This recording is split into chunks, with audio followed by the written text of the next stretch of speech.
Hi, welcome back to Coping Interventions with Praggatti. This is episode 9.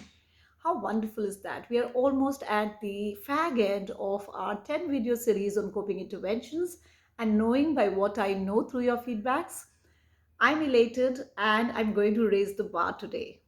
Raise the bar and tell you more about not just the internal and external psychological resources, but also talk about cognitive behavior therapies or quick experiments that you can do on your own. CBT techniques. You would have heard about thought experiments, behavior experiments, Socratic questioning of your point of views and world orders so that you create a better thinking style for yourself. And today, borrowing from CBT, I am going to bring to you a fresh new but a very, very effective coping style referred to as contingency contracting and stress inoculation technique. Let me tell you a bit. Don't be, I know this could be a mouthful, but then don't be taken away by the technicality of the words. It's pure and simple, and I'm going to build it up in a while. Contingency contracting. Well, this simply means that you make a contract with yourself and you decide to do something about those areas of your life which create stress for you.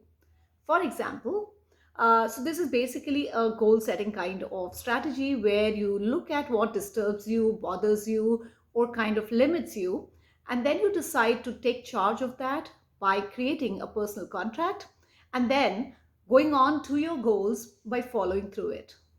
So, if I have to give you an example here, there are a lot of people who have social anxiety who wouldn't be very happy interacting socially or about making an oral presentation or making a point in their team meetings. Whatever it be, if you really want to get through the stress, all you need to do is to actually create a contingency contract for yourself, which means if this is a kind of problem that I'm facing, I make sure that I would interact with a number of people on a regular day. I would make a presentation or a video like this on my own, if not every day, at least you decide your own frequency and then just follow through it. And I will make sure I will at least pitch in at least 2 to 3 times and make my point heard in a team meeting. That's what contracting is all about. You not just plan for it, you do it, and you then create a very graded exposure for yourself so that whatever this particular area that you need to address can actually be handled in small bites so that you emerge as a winner ultimately. There are a wide variety of CBT techniques which are available. And if I have to give you a quick list, which can actually be a great supplement for a contract, it starts with self monitoring. Monitor yourself, see what is happening, what are your triggers, how you can best manage them. And once you self monitor yourself, now look at managing the self directions or the talks that you do. What are you telling yourself in that moment? Can you actually go about tell a better stuff to yourself, because what you're telling yourself in that moment is actually creating that big emotion which we call as stress, distress, anxiety, and whatever else you might label it as. Once you've done the self monitoring, once you've managed the self direction part of it, that's the time when you actually create a whole set of goals for yourself. You set your goals and you decide how the exposure would span out in the due course of time. And while you are at it, just be very regular with your feedbacks, be very regular with a reward system in place. Each time you're able to follow through your contract, you reward yourself. And when you reward yourself, you're actually creating a very welcome thought about the same thing which triggered fear, stress, or anxiety in you earlier. So that's how you break the pattern, you create new patterns, and you just, whatever goals you set for yourself, you just back them up with not just action, but even immense amount of positive self talk.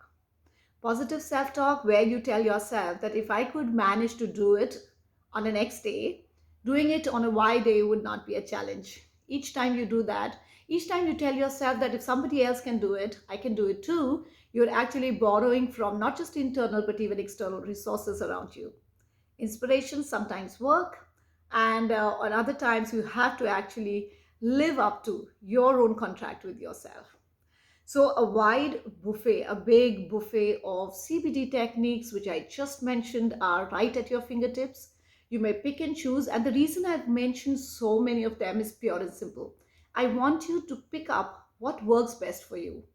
I want you to actually choose from that buffet, so that when you choose, you actually stick to your decisions, you actually stick to your goals and your contracts.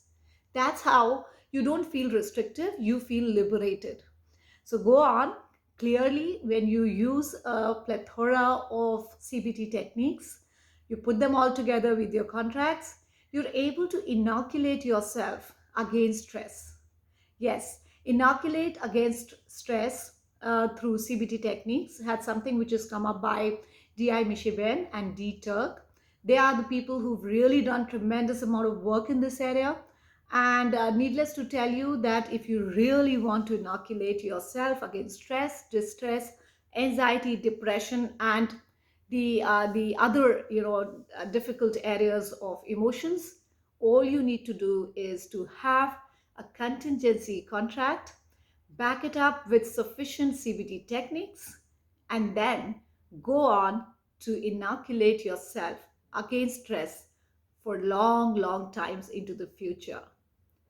Thank you. I see you next week with our last, but I'm sure the most important and most relevant and super helpful video once more.